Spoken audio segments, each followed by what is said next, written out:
The leaked phone call that destroyed Papa John's life. Papa John Schnatter was once the trusted, smiling face of a multi-billion-dollar pizza empire. What even happened to this guy? One leaked phone call of him using a racial slur destroyed his company and reputation forever, and his response to the backlash could not have been worse, claiming that he spent nearly 2 years in a sort of racist rehab to stop himself from saying the slur.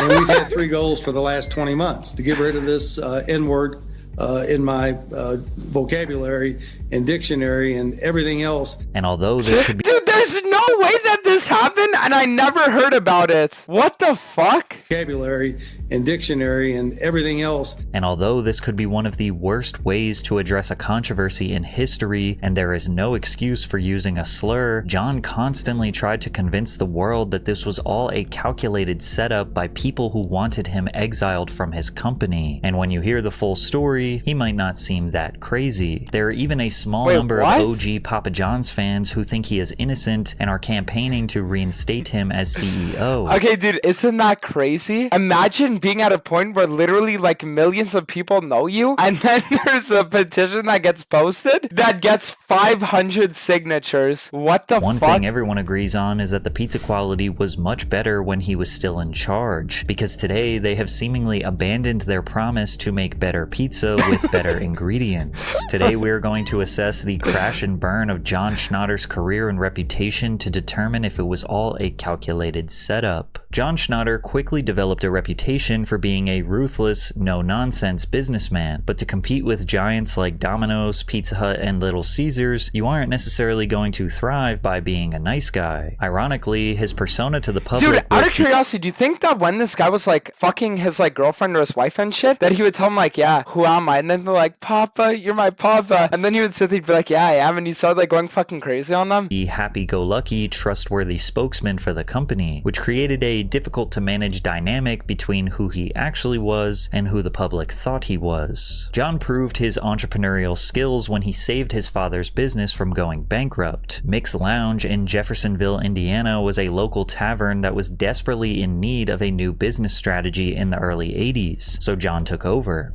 We cleaned the pool tables up, we cleaned the food up, we put handsome bartenders behind the bar. We had a euchre tournament on Thursday. We had a little Kings night on Tuesday. We had a pool tournament on Sunday. Just from the promotion to the food to, we were doing like $2,000 a week, and within 3 months we were doing $10,000 a week. Jesus! $1,000 a week in pool table revenue. And while John has said that fixing the bar was a dream, $1,000 a week in pool table revenue alone. What the fuck? He actually hated the idea of running bars for a career. I didn't like the bar business. I didn't like all the fights, all the cussing, the drinking, but I loved running the business. John's real obsession was pizza. He fell in love with it while working as a dishwasher at a local restaurant called Rocky's Sub Pub. And I was washing dishes at Rocky's, and I hated washing dishes. And so you weren't allowed to make pizzas unless you were a Fondrisi, Joe John or Frank Fondrisi. So they got a good write-up in the scene. The thing took off.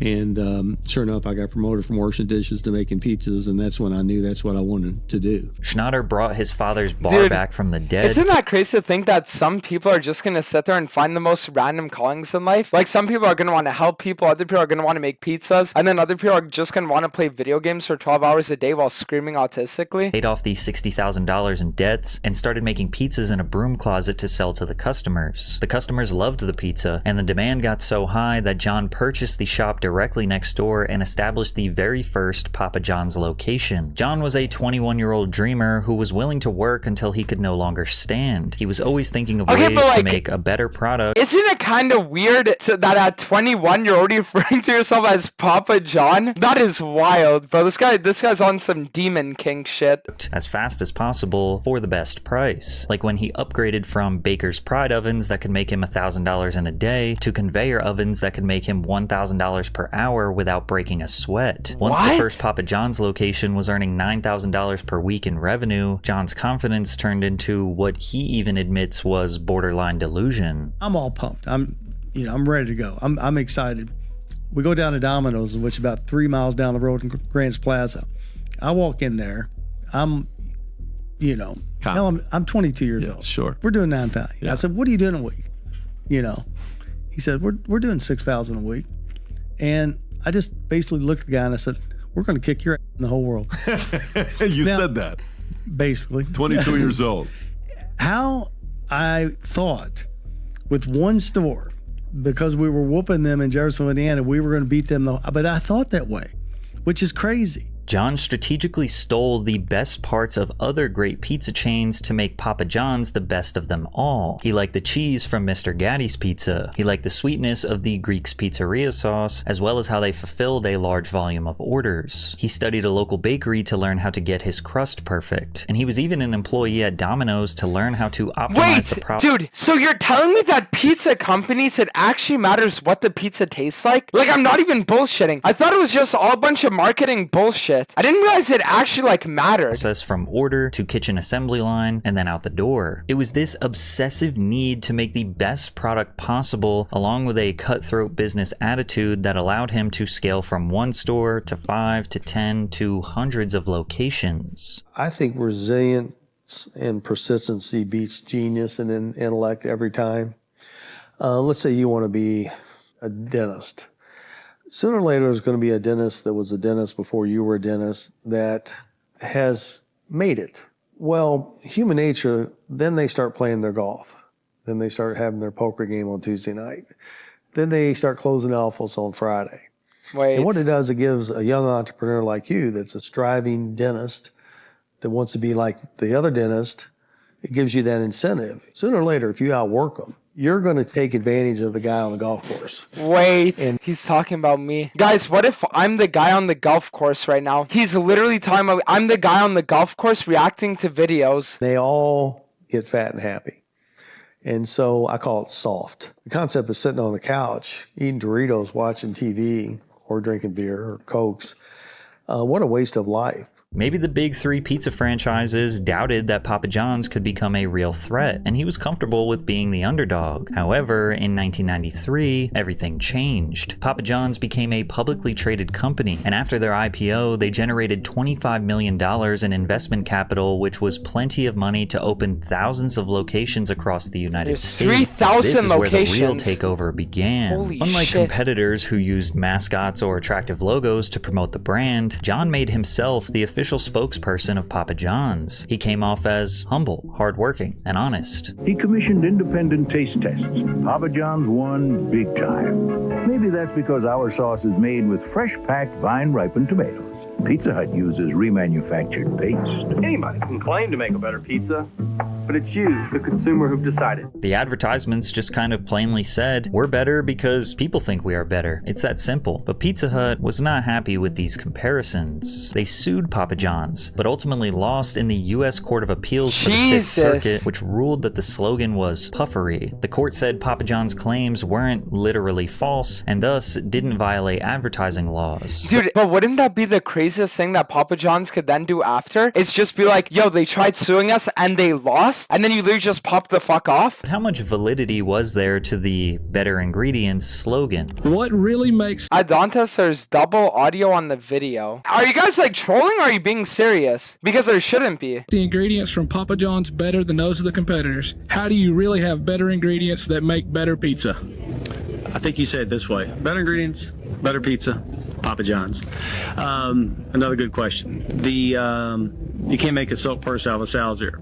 The reason our ingredients are better is because they cost more, and the reason they cost more is because they're real. Well, it is true that none of the ingredients used were frozen, and every single pizza was made practically from scratch. Employees do everything in the store besides making Yeah, wait, you got baited? It's fine? the dough. The dough was hand stretched and formed for each order. None of the produce or chicken products on a Papa John's pizza is older than 7 days in the store, all of which is kept in a 36-degree cooler. Pork and beef products spend no more than 12 days in the same cooler. So Jesus. yes, you could call the pizza fresh, but that still doesn't exactly clarify the quality of the ingredients. But Papa John's strategically keeps that a secret. You see, if you look on their website, you will see a simplified version of their ingredients they believe sound clean or natural. In the US, food manufacturers can legally omit certain additives if they are considered processing aids or present in trace amounts. That means Papa John's could have tons of sub-ingredients like anti-caking agents, emulsifiers, stabilizers, or preservatives that that they don't legally Dude, isn't that crazy that you can literally just omit it? Like, you can literally just sit there and you can decide not to say that, hey, this isn't our pizza, and legally can get away with it. That's fucking crazy. have to disclose. Melanie Warner of US News tried to investigate what makes their ingredients better. When I called Papa John's customer toll-free number, I was told that for additional information on allergen or nutritional info, I should leave a message with Connie Childs, who would return my call the next business day. I left 2 messages, but Connie never called. Public relations wasn't much help either. My emails and voicemails went unanswered. Ironically, most people seem to agree that it isn't actually the pizza that got Papa John's okay, famous. listen, I will say this. For anyone that's not a pizza enjoyer, I recently tried eating pizza with the garlic sauce, and that shit actually goes hard. Like, it literally makes it 1.5 times better at least. It's their garlic sauce that you dip the crust into, which was an original recipe created at the very first store. These days, it is made with a slew of additives, mono and diglycerides, partially hydrogenated soybean never mind, oil, don't and the eat it. preservatives, Yeah, sodium never mind, I was benzonate, trolling. and calcium disodium EDTA. So just because Papa John's used better ingredients didn't mean it was even considered remotely healthy. But Americans didn't care. By 1999, Papa John's had scored a 76 on the American Customer Satisfaction Index, Dude, that is above crazy. countless other fast food giants. It Their actually stock price number was one. peaking around $8 per share, had over 2,300 locations, earned over $800 million in total revenue. By all means, Papa John's was here to stay, and John Schnatter was set for life. And even though John portrayed himself as the humble hard worker, there is no doubt he was enjoying his hundreds of millions. Schnatter moved the corporate office into a luxurious new headquarters in Louisville, Kentucky. He purchased a massive piece of land and built a castle on the outskirts of Louisville, complete with Dude, how base is that? Imagine getting so rich that you make a fucking castle, dude. No, that's actually the dream. literally looks like a city built underground. So right now we're 1 story below ground level. What? And what you can see here, it looks like a little city.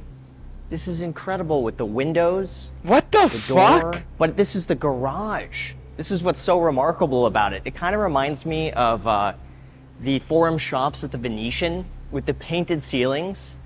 And the garage just keeps going down. I mean, what I would do for a garage like Holy this. shit. Success gave John Schnatter power, and he wasn't shy about using it. He wasn't just the boss, he was the king, and he admits that he was extremely stubborn and stern with his power. But I'm literally like, it's my way, the highway. If you didn't do it my way, you know, I was bad. It was a benevolent dictator with an attitude. And although John's leadership and tenacity made for groundbreaking advancements in the company, such as being the first pizza company to accept online orders in 2001, ultimately his inability to do anything other than his way led to a steady decline in the business. After profits dropped 3 years in a row, the board decided it was time for John to step down. In 2005, Dude, I swear that must be the biggest nightmare. Imagine creating a business literally from the ground up. Like, you are the face of this business. You're the one that, like, started from nothing. And then there can be a board of people that just tell you, we don't want you anymore. And you can just be gone from your own business like that. That is crazy. they replaced him with Nigel Travis, former COO of Blockbuster. But Nigel only lasted 3 years as the head of Papa John's, and Schnatter stepped back into the CEO position almost immediately. Interestingly enough, in the press release announcing Nigel's departure, they wrote, "We are pleased that John has once again agreed to lead the company, albeit on an interim basis, until we can identify a permanent replacement." It's interesting that the company seemed to want to move on from John's leadership, but why? This is the guy who built and led the company to be worth over $1 billion. Is he not the most suitable man for the CEO position? Why did they want to replace him so badly? Because to the public, John seemed to be more in love with the company than ever. He remained the spokesperson of the company, appearing in TV commercials, advertising stunts like completing the world's highest pizza delivery in history at the top of the Sears Tower. You say John! Papa John! Papa John! And even Dude, you know what he should have done? He should have done some like crazy shit. Like, if they want to advertise like how their crust is the thinnest crust, he literally sits there and he stacks it on his like pizzas. And he's like, yeah, you can fit 15 thin crust like pizzas on my fucking but with like Pizza Hut, you can only fit 8. Imagine. throwing half-court shots in front of a sold-out Kentucky basketball stadium.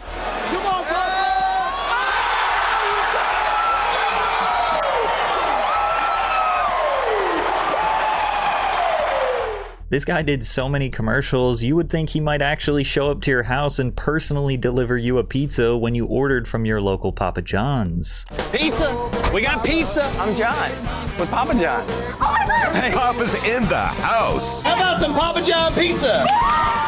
And since the company was thriving due to his enthusiasm and the public's adoration for Papa, one wrong move could seriously damage everything. And as social media made it harder for any controversy to stay hidden, it was only a matter of time before we would find out why the leadership wanted him to step down years ago. That moment came in 2012 when John Schnatter criticized the Affordable Care Act, better known as Obamacare. He claimed that if the law went into effect, Papa John's would be forced to raise the price of their pizza by 11 to 14 cents per pie just to cover employees' health care. On an earnings call with shareholders, John said, "We're not supportive of Obamacare, like most businesses in our industry. If Obamacare is in fact not repealed, we will find tactics to shallow out any Obamacare costs and core strategies to pass that cost onto consumers in order to protect our shareholders' best interests." Of course, Papa John didn't support free healthcare because if Americans actually had access to doctors, they might finally realize his pizza is what's sending them there in the first place. The multimillionaire CEO who built his empire off blue-collar workers came off as tone-deaf, especially when he casually mentioned that franchise owners should just cut workers out. But wouldn't the best thing be that if Obamacare is gonna go through, even if you don't like it, say, yeah, you know what? I'm glad we can give our employees like some kind of living wage and everything so that you can actually come out on top in the public eye. And then you can sit there and be like, yo, this CEO of this pizza chain, they didn't like it. That CEO, they didn't like it, but I like it because I'm out of the people. You know, and then you're just 10x sales.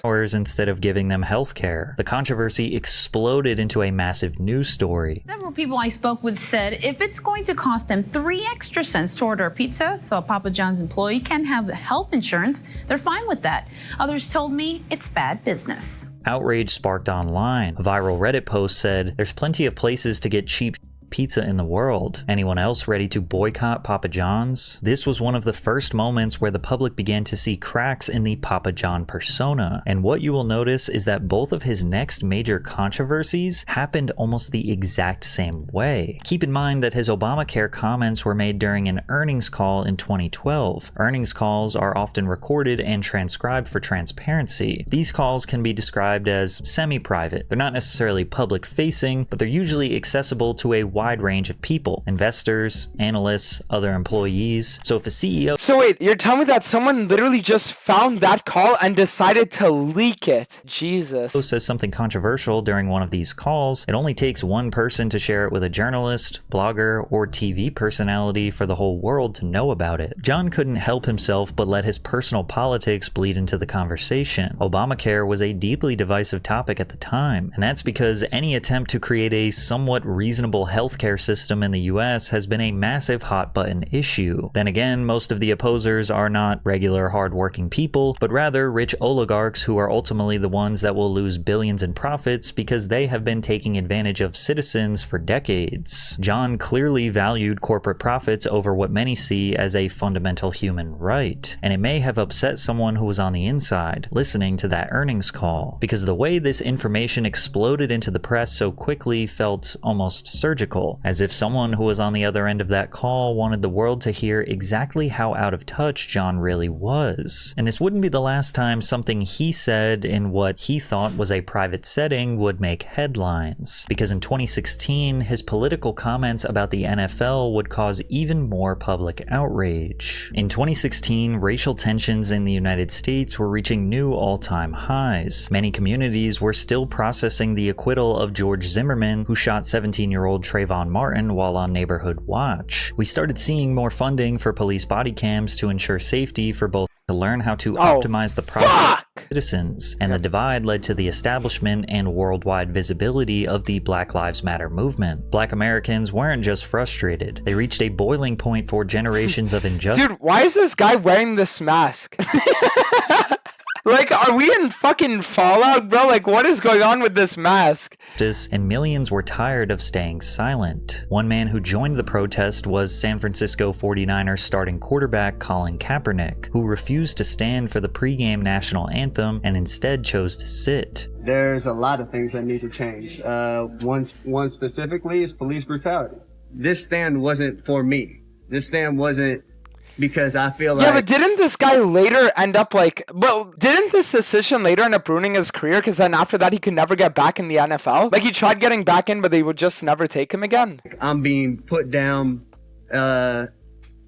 in any kind of way. This is because I'm seeing things happen to people that don't have a voice. The NFL issued a statement regarding the protest saying, quote, players are encouraged but not required to stand during the playing of the national anthem. Right away, everyone was divided on the issue. Some felt that Colin was perfectly in line to do what he did. There's no law demanding that you have to stand for the national anthem. However, others felt that Kaepernick had gone too far. The national anthem is traditionally there before the big game to salute those who died to defend the homeland. And to some, this was interpreted as an insult to those who made that unimaginable sacrifice. But this wasn't just one game. It was an ongoing protest that lasted well over a year. Many players in the NFL followed Kaepernick's lead, opting to kneel as a more respectful form of protest. The conversation around the players kneeling seemingly amplified every week, with many conservative NFL fans saying that the political focus was ruining the game. But NFL chief Roger Goodell was supportive of his players' First Amendment right. Are you proud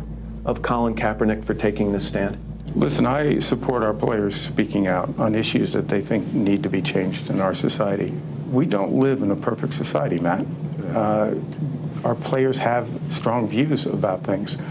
But I'm surprised that he would take that stance, because normally you would see that someone, especially at the head of the NFL, their stance would be get politics out of sports. We just want to sit there and watch you play the game, because they wouldn't want that conversation to even be broached. We support our players speaking out against that.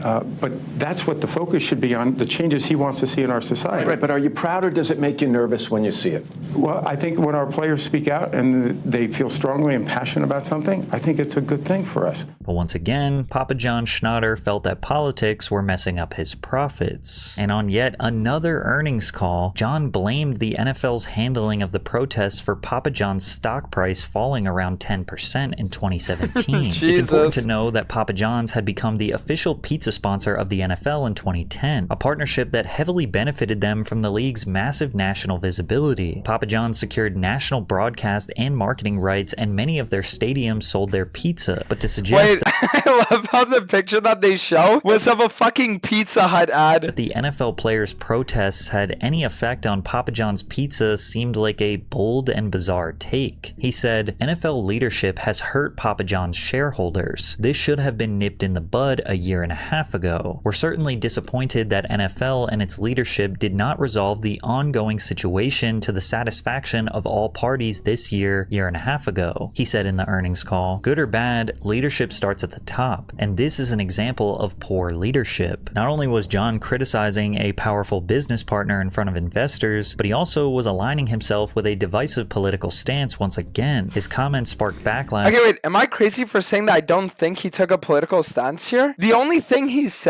it's bad for business because everything's up in the air instead of actually having a resolution. It doesn't seem like he's taking a side here. Yeah, you can argue if he's saying the fucking the hard R on calls, right? That it's you know which side he's on, but it doesn't sound like he's saying one here. A year and on said in that leadership so was aligning sides. Some thought he was unfairly blaming the NFL for his own incompetence as CEO. Some saw him as biting the hand that feeds him, as the NFL was massive exposure for the pizza chain. But ultimately, many saw him as extremely insincere, delusional, and possibly racist, unwilling to support Americans who are exercising their First Amendment right in solidarity for Black Americans. As you can imagine, the backlash for John's comments came in full force. The controversy even led to white supremacist groups endorsing Papa John's as the official pizza of the alt-right, a title the company quickly and publicly disavowed. But still, the damage was done. 12 days later, after the company's stock had dropped 12%, they took to Twitter to try to stop the bleeding. The statements made on our earnings call were describing the factors that impact our business, and we sincerely apologize to anyone that thought they were divisive. That definitely was not our intention. We believe in the right to protest inequality and support the players' movement to create a new platform for change. We also believe, as Americans, we should honor our anthem. There is a way to do both. This wasn't really much of an apology, but rather just a statement of things that we already knew. Once again, again, John's inability to keep his personal politics out of his professional life cost him and the company big. 1 month later, Schnatter resigned as CEO, but stayed on as chairman.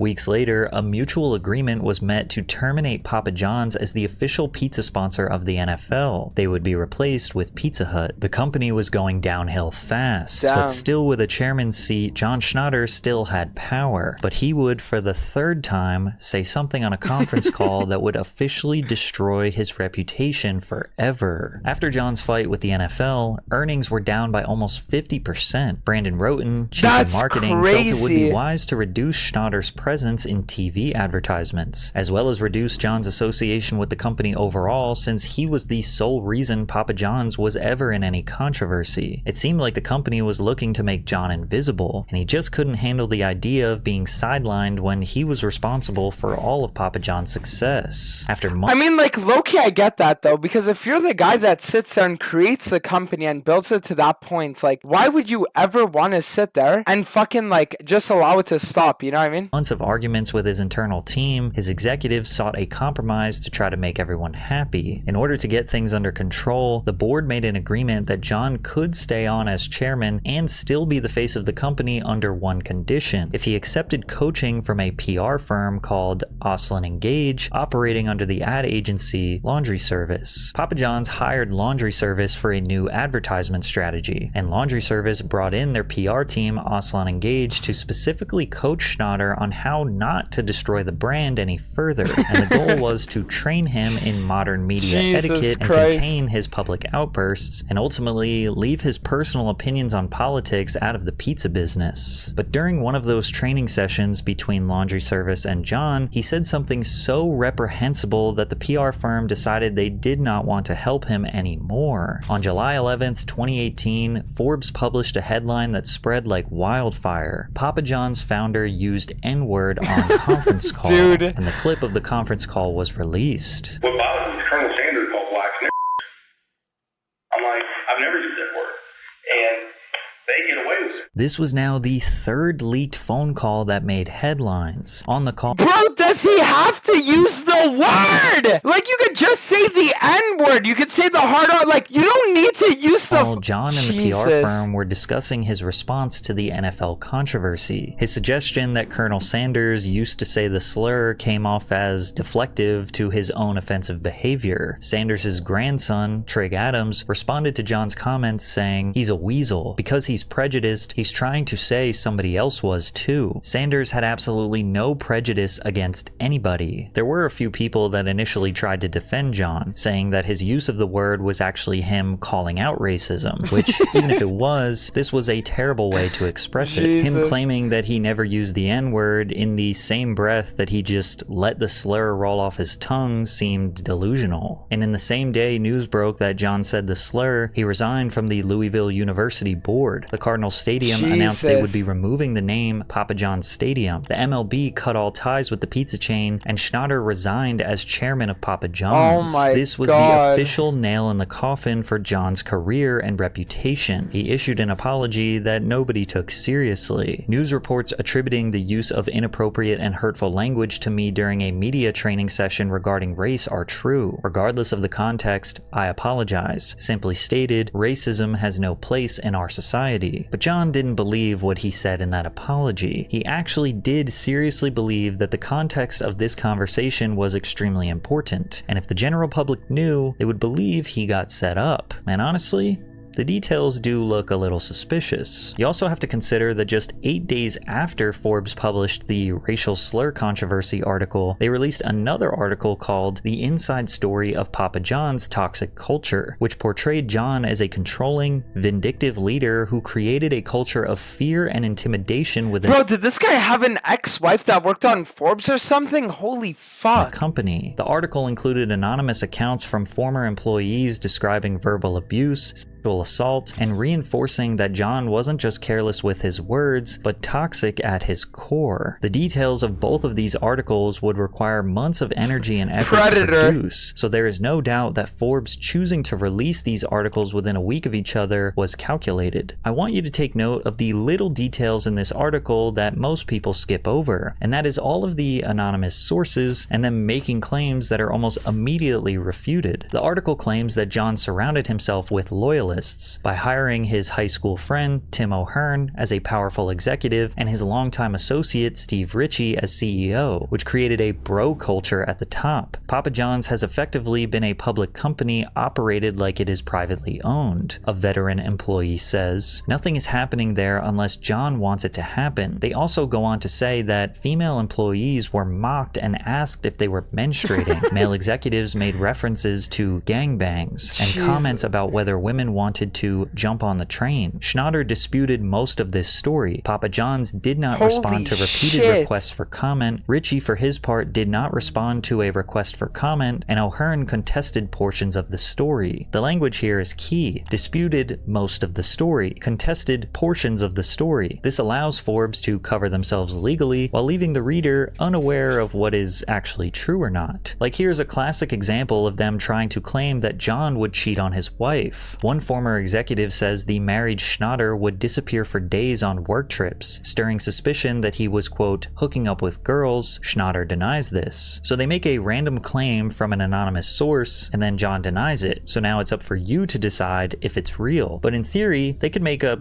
anything with anonymous sources and just let John deny it. Ironically, they even tried to pit executives against him, but it didn't work. I mean, isn't that low-key a broken strat, though? Because you just make up anything. You say, oh yeah, this guy denies it, but then it puts that person's, like, it puts their character in question. You know what I mean? Schnatter remained chairman, but was relocated to offices 20 minutes away, where he fought for control, contesting everything the new CEO did, and forced board members to choose between him and his CEO. When Forbes asked Nigel Travis about it, he denied, stating, "Most of the time, John and I had a very cordial relationship." Here's another example. Over time, Schnatter started to visit the main campus more often to learn what was going on. He allegedly recruited Papa John's employees to spy on their colleagues. He read workers' emails, according to two sources with knowledge of the episodes, and sometimes conducted business from disposable phones. Schnatter denies that he accessed emails or recruited employees to spy on each other. Every claim they make is immediately refuted. They even had an extreme lack of evidence hinting at alleged sexual misconduct in the workplace, but published it anyways. During the trip, there was an incident with a 24-year-old female Papa John's marketing employee that resulted in a second confidential settlement and the employee's swift departure. 3 sources tell Forbes they know of additional settlements between Schnatter and women involving inappropriate conduct, though details could not be confirmed by publication time. A female employee says that Schnatter asked about her bra size and whether she'd slept with her previous boss, and that he never let her pass in a hall without giving her a hug. He denies this. It's going to sound like I'm vehemently defending the guy, but this type of reporting does seem hard to take seriously, especially from a major publication like Forbes. So there was an incident with a confidential... But like, that's why what they should do is they should look into who wrote the article, right? And figure out why someone is actually like writing all that stuff. Settlement, but the details couldn't be confirmed and John Schnatter denied. So we don't know what happened, why it happened, who it happened to, or how it was resolved. So why was that information published? The most interesting detail most people skipped over was no sources cited in this article approached us. All were contacted directly. So a 30-year-old multi-billion-dollar company with thousands of employees watched their CEO get into multiple major public controversies and allegedly had created a toxic workplace of fear, spying, and misconduct, and yet nobody approached the media to tell their story, but rather the media came to them looking for the inside scoop. And even still, at John's lowest moment, they couldn't get one person out of the hundreds of thousands of people that worked for Papa John's to publicly confirm any of their claims. But the general public did not focus on these details. To most people, John was a racist, a toxic ruler of a pizza empire, and possibly a assailant, which is why most people thought he absolutely lost his mind when he started publicly claiming that he was set up and that the day of reckoning will come, as he was now on a campaign to destroy the company he built for 30 years. What the fuck? I would just say, stay tuned. The day of reckoning will come. The record will be straight. Why not set the record straight now? I mean, what is it about the record that's not straight? Stay tuned. How soon will that happen?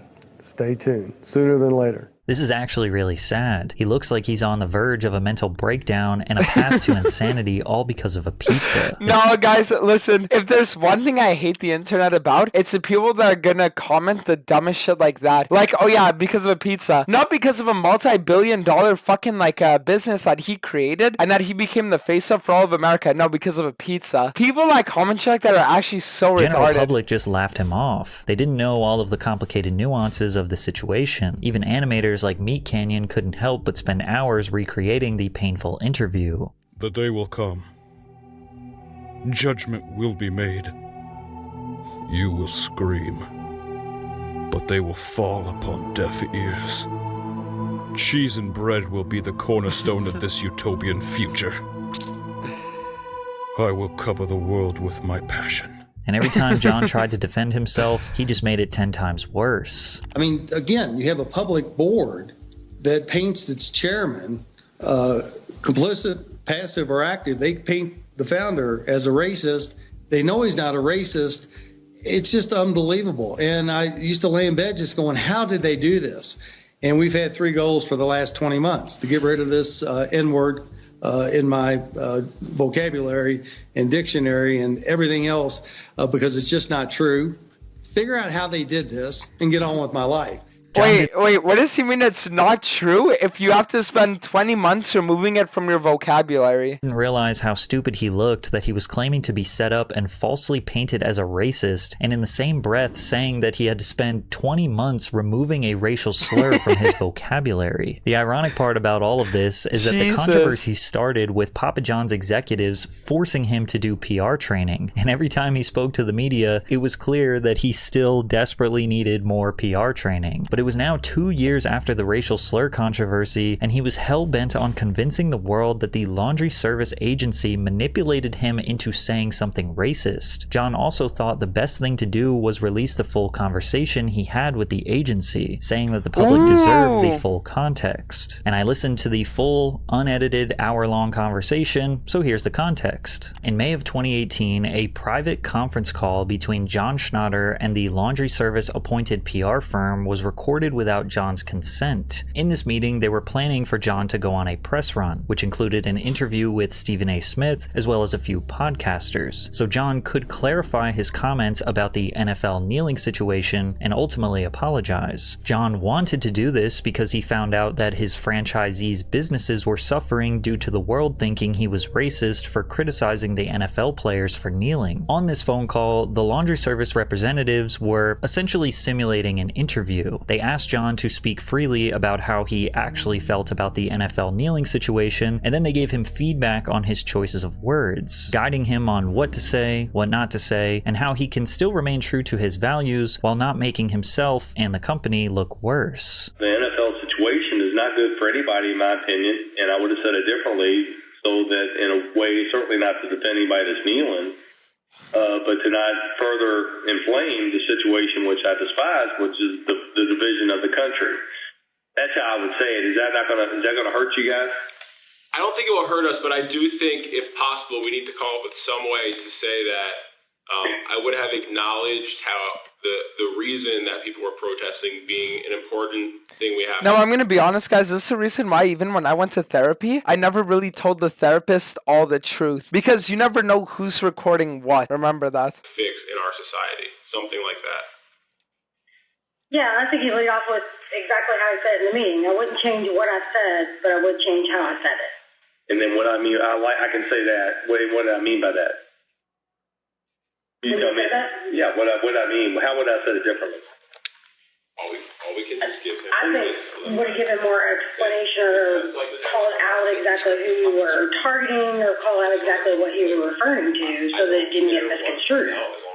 So you would say, listen, this has nothing to do with race. This is all about the Goodell. All about the NFL and the issues and how it impacts business and sponsors and things of that nature had absolutely nothing to do with race. As you can hear, they are talking strategy. Say this, don't say this, say it like that, etc. Now they went back and forth talking in circles for 40 minutes, and it's for one very simple reason. John was not actually sorry for his comments. He didn't agree with the kneeling. He didn't agree with the NFL not putting a stop to it, and he still felt that the NFL hurt Papa John's sales. He literally thought and said in this conference call that the NFL players kneeling was destroying the NFL and all of the brands associated with it. So John going on this planned media tour to talk about this NFL controversy all over again was not to try to express an honest apology. It was to try to carefully manufacture a new response that would be more acceptable for the public while not feeling like he was actually going against his values. When I talked to Fred Smith, Peyton Manning,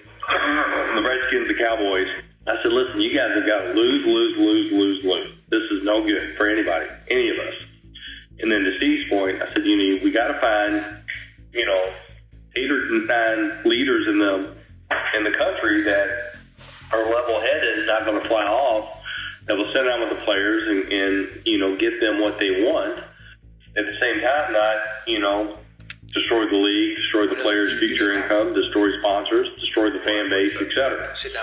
So you might, I like Steve, that's the truth of it. Lose, win came up, and the whole time I was trying to get this matter resolved. So you might run with that one because that is the way I talk. Yeah, because you're trying to provide a platform that has solutions for the players, solutions for the owners, and solutions for all the partners that are associated with the league. And that's what the NFL had created for years, and they had an interesting issue here. And what you want to do is try to help for all folks that have. Okay, but dude, what are the fucking voices in the back? Like, is there like a whole ass like room? Like, what is going on? Like, I feel like there's 4 people talking at the same time. Different kind of issues that they're trying to solve for, and it was a problem that could be solved that unfortunately the leadership was not there. And as a leader of my own company, I want to try to help another leader solve the problem. I think everybody took notes, so why don't y'all compare notes, and then let's get through the next day or two and get it to where I'm comfortable talking to, he's going to ask a tough question. He's going to go, how do you feel about him kneeling? And, we got to find a good way of saying, well, I understand what they're trying to do, but I'm not sure that's helping anybody's cause. Now, the PR firm, which we would ultimately find out, just straight up thought he was wrong. Now, PR firms are supposed to remain unbiased. Since they were being paid by Papa John's, it's their job to handle the public relations without inserting their own personal feelings into John's response. Okay, wait, off topic, but is he wearing makeup here? I swear to God he is. Bro, that literally looks like he's wearing a full face of makeup. I'm not even trolling. In a way, it's kind of like a softer version of a defense attorney. Like, at the end of the day, someone does have to defend somebody who's committed reprehensible crimes. And the PR firm was trying as hard as they could to figure out a plan for John to reapproach the media without making things worse. But John just kept rambling, and the PR firm was getting frustrated. It would make their job easier if he just said, I was wrong, I understand my comments came off as racist, I can assure you that is not who I am, but I've taken the necessary steps to educate myself, and I apologize to the NFL and the players who were peacefully protesting. But he didn't want to do that because he didn't believe that. And when you listen to the call, you can tell he was pissed off that he felt like he needed to censor himself because he thinks Papa John's does so much for the NFL. And at the very end of the call, he even questioned if he needed to clarify his words at all, essentially defeating the purpose of this entire hour-long meeting. Do you all really think it's a big deal to rectify what's been said? I certainly think we need to change the narrative. Jesus. I agree. I just wouldn't wait 8 months after the fact. Yeah. That's what I wouldn't have done. Like, Jesus Christ, if you're a man, get counted, and we gave this NFL $40 million a year for the #1 brand, and now all of a sudden we're dealing with this. It's crazy. So, anyway, we'll see. Up in New York, we made a decision. We're going to go out and get killed again, and then I don't have to worry about doing that. And I got to tell you, heaven forbid this company if they're not going to use me at all. After I'm looking at this research, I'm just not seeing how you're not tell the Papa John story and let them. What bothers me is Colonel Sanders called blacks niggers. I'm like, I've never used that word, and they get away with it. And yet we use the word debacle, and we get framed in the same genre. It's crazy. So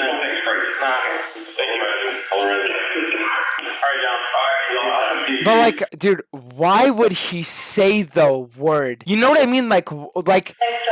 By this point, the laundry service reps were officially pushed over the edge and abruptly ended the call. Like, they spent an hour trying to coach him, only for him at the very end to basically say, why are we even doing this? And then have the audacity to say that Colonel Sanders used to say the Wait, bro, that's not Colonel Sanders. That's a Chinese Colonel Sanders. racial slur, What and the that fuck? John never says it, even though he literally just said it. After the conference call ended, the recording did not. And you can hear the laundry service representatives debriefing where they express how frustrated they were and actually how they wanted him to now get exposed. How big is fuck? Really. And a lot of gossip. They were very revealing. Yeah, I mean, that's already all been revealed to me. Yeah. So I just wanted to go out and talk. Yeah. Because you can't think even the most, like, simple, like, just acknowledge the fact, like, who finds some empathy for the people, why they're doing this protest, like, he wouldn't even pick up on that. Yeah. But you can't just say that. Did he actually say yeah, absolutely. No. I missed that as well. Literally just that he said Colonel Sanders said that. He said he called them that. About Conversation. Question. The world that he is a racist, but they actually just sped up the process. They didn't schedule any interviews and instead leaked the audio of him saying the N-word to the press out of resentment. And John But why didn't he sue them after? Because surely that's illegal, no? tried as hard as he could to express to the public that he wishes he didn't say the actual word, but rather the phrase that represents the slur. The context was used as a contrast. I never used the word. This guy uses the word. I never used that word. It was to make a point. Do you think that it's possible to not have racist intent but still have racist impact? I think if you use a racial slur, you have ill intent. You know, I think if you cite the word as an example, don't use that word, I don't think that's ill intent. I think that is anti-racist. Absolutely. Would you agree that the N-word, the real word, is arguably the weightiest word in the English language? And I'm wondering if you felt that only after the weightiest word is obese. math, or if at the time when you said it, you knew the power of actually stating the N-word. Because if you had just said the N-word, we probably wouldn't even be talking about this right now. Right. I think the reason I was using it in the context and the reference I was is because I despise the word. Don't use that word. I never use the word. If I had over it again, would I not use the word? Absolutely. Do you think that you exercised good leadership by using the actual word? If I had it over again, I would use the N word instead of saying Colonel Sanders actually calls black people the word. I definitely would use the N-word. So was this all a setup? Well, there is nuance to consider. Yes, the media expose seems to have been set up by the laundry service PR firm and Forbes. However, John was not pressured or manipulated into saying anything racist. That was his own volition. He expressed his true feelings about the NFL protests ad nauseum, and he chose to just randomly say a racial slur, unprovoked, and pass it off as criticism of a dead guy. But John Schnatter relentlessly pursued a lawsuit against Laundry Service, and after battling for over 4 years, Laundry Service tried to get the case dismissed, but the judges kept ruling in John's favor. Laundry Service leaked a partial, deceptively edited excerpt from a private coaching session to Forbes, intentionally distorting comments Schnatter made against racism and reversing their meaning to harm the Papa John's founder and the iconic brand he built over 34 years. So did he end up winning? Laundry Service subsequently provided a doctored tape of the conference call to Papa John's International with several crucial minutes deleted. The case was ultimately settled out of court in John's favor. So yes, John was set up in regards to how this information got to the public. Yes, he is a terrible communicator, but whether or not he is actually racist is up for you to decide. And even 6 years after he has been removed from any and all operations from the company, sold off a lot of his stock, he's still doing podcasts and interviews today being extremely critical of the Papa John's brand, claiming that the quality of the Papa John's pizza has gone significantly downhill since he left the company. Gone from a hand-tossed dough to where they now do it with a machine. So they actually like a patty and place it down, and so you lose that authentic, really where the dough kind of rises. But this still wouldn't be an 8 pizza. This would be probably a 7 pizza, maybe 7 out of 10. You're saying 7 out of 10. If it's not an 8, you're not supposed to serve it. This product it wouldn't be an 8 either, but at least it's got toppings on it. But again, see, there's not toppings out to the edge. But if I'd have been CEO and these would have come, this would have been a huge disappointment. These would have been sub 7 pizzas. Today, they're probably, what I've seen of Papa John's the last 16 months, these are actually some of the better ones I've seen. But again, you're not going to be able to differentiate between a Pizza Hut and a Papa John's. But let's see what the other 2 players come in. That's another thing I think they've done. I think they've definitely changed the crust, but it doesn't taste the same. Bro, you know what he needs to do? He needs to make a new pizza chain called Grandpa John's, and then just fucking all in. I don't know if they changed the sauce, but something with the product doesn't taste. The one from Papa John's doesn't taste like the original pizza. Doesn't. They've changed the recipe. They've done something. I don't know exactly what they've done. I know they changed the dough recipe so they could make it softer to spin it out with the machine, but that doesn't taste like our sauce. So I don't know if they went to a paste sauce or if they put something else in there, but it does not taste like the original recipe, in my opinion. John's continuous attempts to clear his name seem less about genuine growth and more about personal vindication, driven by a bruised ego and inability to accept responsibility for his own actions. Then again, it's easy to see why he would be resentful when the business he dedicated 35 years of his life building got destroyed by a calculated setup from people he hired to protect him. Jesus. Dude, I'm gonna be honest, the only thing I knew about Papa John's is the fact that I don't see him on the commercials anymore. I didn't realize how deep the lore goes.